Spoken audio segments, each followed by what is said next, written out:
In the book, We the Data, Human Rights in the Digital Age, author Wendy H. Wong makes the case that the collection and tracking of our data by big tech comes at a cost to our humanity. She's a professor of political science and principles research chair at the University of British Columbia, and her book recently won the 2024 Balsillie Prize for Public Policy. And she joins us on the line now from Kelowna, British Columbia. And Wendy, I guess congratulations are in order for starters, so well done and thanks for joining us. Thank you. I want to ask you off the top here, you keep using a term referring to data, which I haven't heard before, and so I needed a little explanation of what it means. You say data are sticky. What does that mean? I really mean like gum at the bottom of your shoe, you know, how it gets stuck and really crammed in there because we often don't know that the gum has been stepped on until it's too late. So this is kind of how I think about data about people as well, which is that we're living our lives, we're doing our thing with our devices and trying to coordinate our activities. And this whole time we are creating data, and those data are about things that are everyday. They're not necessarily extraordinary. Those data can endure for a long time. They're used across all kinds of different other analytical databases. And it's a process that we are involved in, but we're not the only ones involved, right? There are these companies most of the time which are actually interested in collecting those data. So I talk about the stickiness also as co-creation, because it's not just about what we individually choose to do. Now, you said data and I said data. Do you know which one is right? I think we're both right. Okay. Well, let's just pack up and go home right now then. That's a good... I think we solved it. We fixed it. No, oh, no, we do have more things to discuss here. Datification, however you want to pronounce it. That's another term you use. What does that mean? It really just means how our lives are really becoming very much both analog and digital. So it's really hard to separate the difference between what you're doing physically versus what's being recorded or analyzed about you digitally. And so it's sort of thinking about life as both digital and physical. The other way to really define it, as others have done, is to say that a lot of human behaviors have become digital data, right? Stored in a database somewhere for analysis by a computer or human being. Let's do an excerpt from the book here. And this is right off the top where you talk about Ring, this thing where you can look into your phone and see a camera that takes a picture of your front door or whatever. And here we go. Sheldon, you want to bring this graphic up here? The video doorbell, it seemed, was the answer to the new problems created by online commerce and the solution to answering the doorbell when multiple packages arrive throughout the day. But video doorbells are not the only digital devices made for our convenience or increased productivity. There are also smartphones, smart thermostats, smart TVs, smart speakers, smart refrigerators, you name it. These smart devices form the ecosystem of the Internet of Things and have fundamentally changed many aspects of our lives and perhaps even who we are. Okay, I got to ask you about that last line. They've changed who we are, meaning what? Meaning, you know, humans have since they've figured out how to write things down, we've kept records about people and events for a very long time. So this is not a new technology. But what digital devices, so the ones that you just read out of the excerpt, those are all kinds of things that are in our everyday, that are tracking our behaviors, that are monitoring what we're doing, and also operating as a result of the sort of analysis that are provided by the data that are created. So this way that we can track people's activities, we can create data about what we're doing and what we're thinking on a second-by-second basis. This is new. This is fundamentally a big shift from how we used to live our lives, not just, you know, comparing centuries ago, but I'm thinking even 20 years ago, before the advent of what's called big data, right? Where we had all this information from all these new sensors we were putting into our devices, whether that's phones, cameras, refrigerators, cars, you name it, any sort of digital technology that's out there has really become a data collection device as well. Well, you go broader. You say it's actually come under the category of human rights now, not necessarily the kind of human rights we think of as in, you know, the right not to suffer harm or the right not to be discriminated against, but a different kind of human rights. What do you mean by that? A lot of the conversation, I think, around AI and especially around data have really revolved around this idea of privacy, which is one of many human rights, and it's an important human right for sure. But I think when we limit our conversation to particular human rights, like, you know, like privacy or like freedom of expression, What we're doing is really limiting the way that we think about how the practice of data collection and datafication has really changed the way we live. And so I sort of zoom back.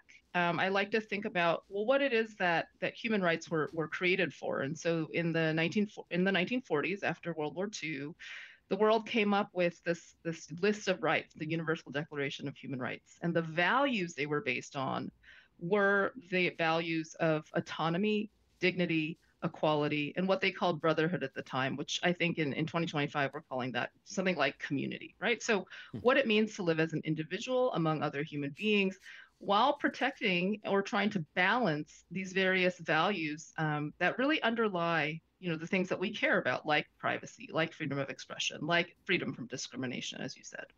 But are we vigilant enough? Are we energized enough as a community to care about this, or perhaps more likely too complacent to worry about it because we just love the convenience and fun of it all? I think everyone's different. But one of the things I think is really difficult is when you say, oh, this is a privacy issue, let's say AI is a privacy issue, people often think, well, I'm not doing anything wrong, so people can have the data, right? And I think that really is a conversation stopper. I think it's more I think the ideas behind autonomy, dignity, equality, and community, why I focus on these big ideas is because we're all affected by some change in our lives. Like I often talk to people who are really worried about whether they have choice or not. Can I actually opt out of datafication? I mean, the short answer is not really and not easily, because it's not just about what you're doing and what you're consenting to, but what others are consenting to, what companies and governments are doing as a matter of business or as a matter of government. They're using these digital systems as well. So it's really hard to say, to exercise one's autonomy, for example, in the digital age. I'm going to come at this again, though, because, I've interviewed a lot of people on this program, experts such as yourself, who, I get the sense they're trying to energize the public to caring a lot about this because they are concerned about the infringements on our privacy and the loss of human rights as a result of what's going on right now. And yet the public just doesn't seem to care. They love the fun and the convenience and are prepared to give up their privacy to do so. Are you frustrated by that? I am not frustrated per se. I think I am. I think people have not been told about this trade-off, right? I think sometimes there's a way that people say, oh, well, we've traded off our privacy for convenience. And I think if we'd actually known that was happening, looking back a decade or a decade and a half ago, I think people would have responded differently. I think now we're sort of it's a little late in the evolution of technological devices that are, that are very much embedded in our lives. Again, this is why datafication is such a prominent theme in society. But I also think that it's it's more important now to try to come up with rules that actually make sense for people as opposed to lining up behind existing lines of argument that I think have been very important but have reached resistance. I mean, there are people who simply think that privacy is dead. I don't think that, but I think privacy has changed. I think the importance of privacy is still there. We still want to preserve a space for our own thoughts and our own abilities to make decisions freely. I think that's very important. But then we should be talking about it from my view, from a point of view of autonomy, of equality. Does everyone get the same choices? Are we making choices for ourselves or a broader space, a broader community of people? You almost seem to be hinting at a kind of a class war here. Am I reading that right? No, no, no, no. I mean, it's not. I don't think of it as a class war. I definitely think that AI, as many people have found, magnify differences between people. But let me just give you a current example. So, it seems like every time I talk about this, there's something new that happens that I can really talk through. So 23andMe declared bankruptcy about a month and a half ago. And a lot of people, rightfully so, were really worried about being in that database now that the company is going under, and who knows what could happen to those data once the final sale or breakup of that company happens.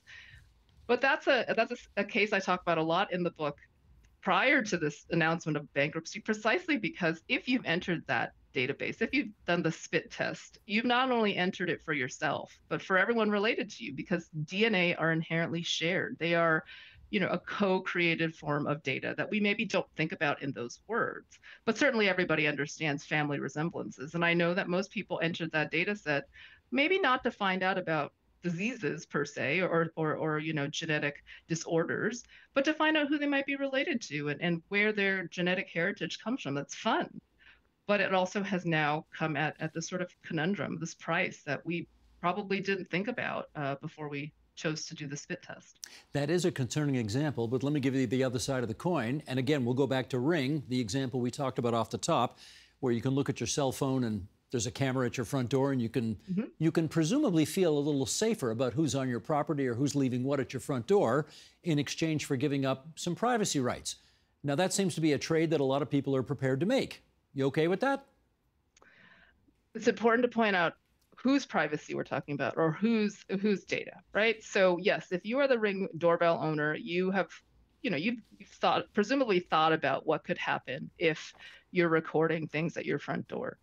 But then we have to ask, does everyone who delivers a package to your door consent? Does everyone who visits you in front of that camera consent? And I think even more, or sorry, less explicitly, it's the people who walk in front of your house, right? Everyone who passes by that camera, including cars and people and dogs and whatever, children, they're all going to be part of a digital data set now, accessible through your app.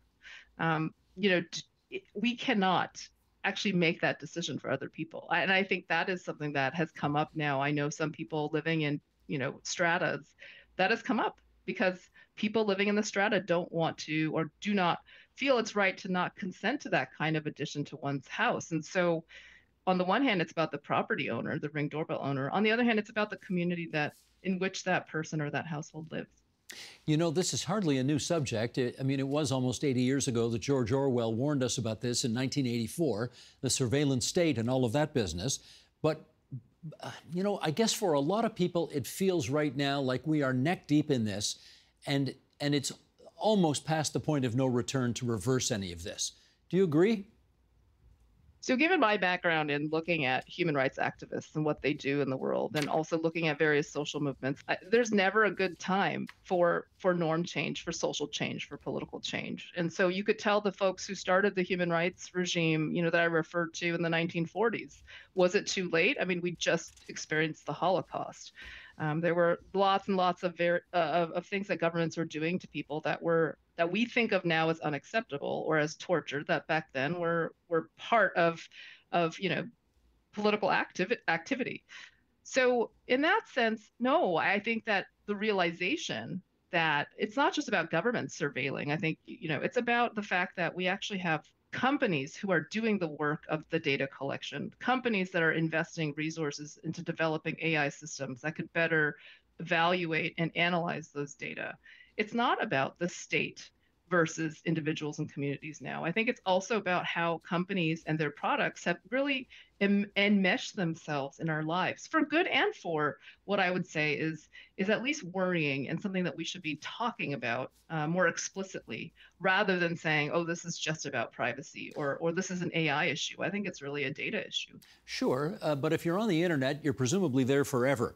And I presume you believe we have the right to be forgotten. The question is, can we get from there to here? I mean, yes, people do presume that I think the right to be forgotten is an important right. I think the sort of the impetus behind that right is that we should have a choice as to whether we are digitized or not.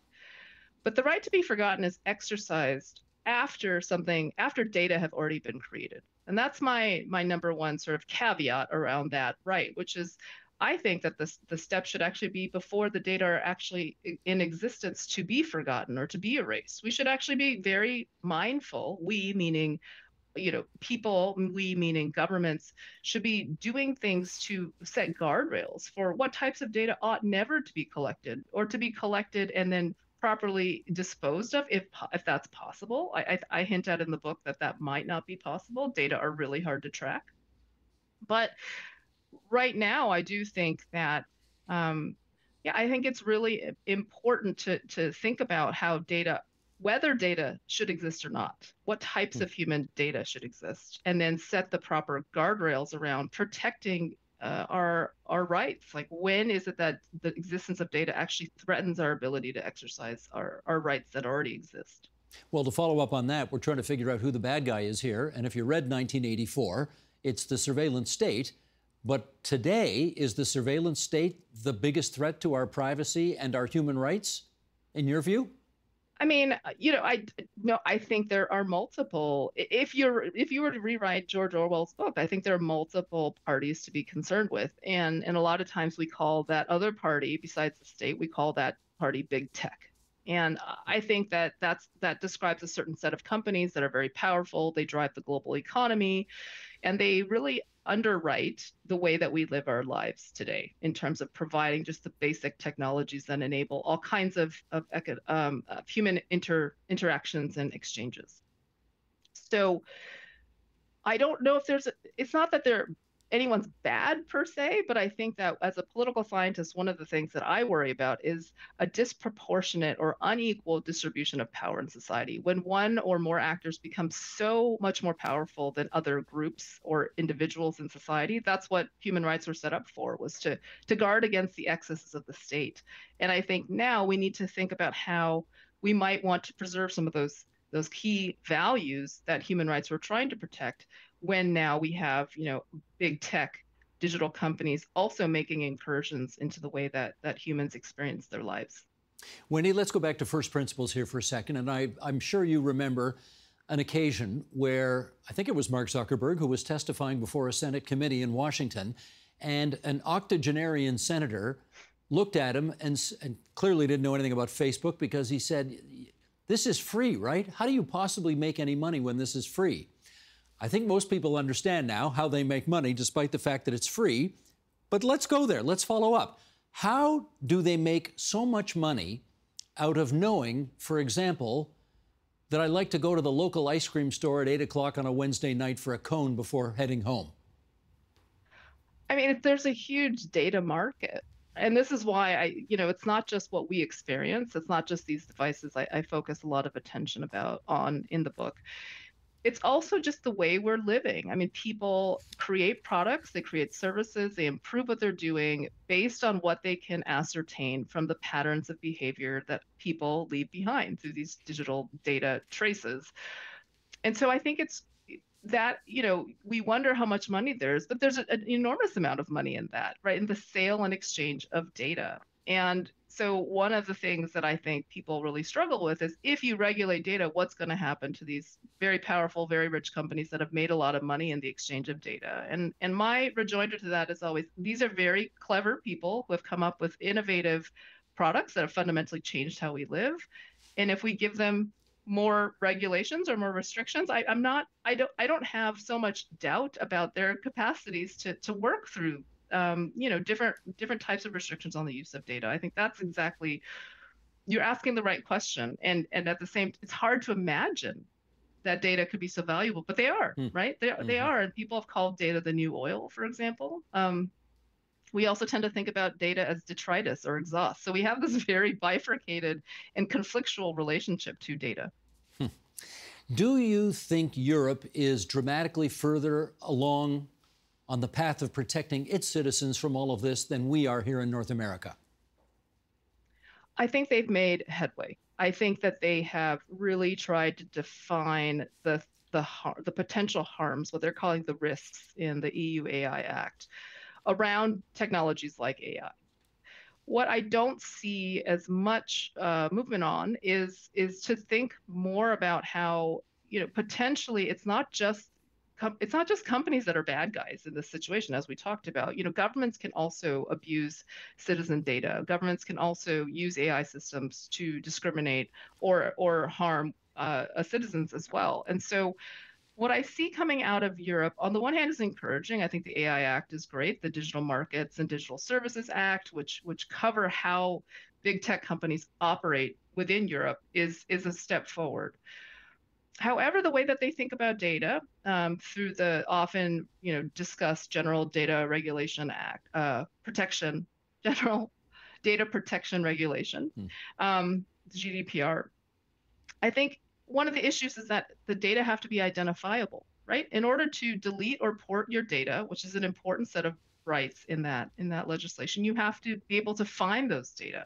Yet we know that a lot of times data become more useful not just at the point of collection, the initial stage, but you combine and merge different data sets together. So where does that go? What happens to the de-identified data that is not immediately traceable to a single individual, for example? How do we think about that? How do we regulate that? That is not possible under the current European model. Well, let me bring the story home for a second. We don't have to tell anybody who lives in Northern Ontario or rural Ontario about the importance of not having this service when they want it. And we're spending, as taxpayers, hundreds of millions of dollars to try to bring broadband to places that don't have it. How do we ensure that those citizens have the same access to the service that people who live in the cities take for granted, while at the same time protecting their rights? That's a tough one.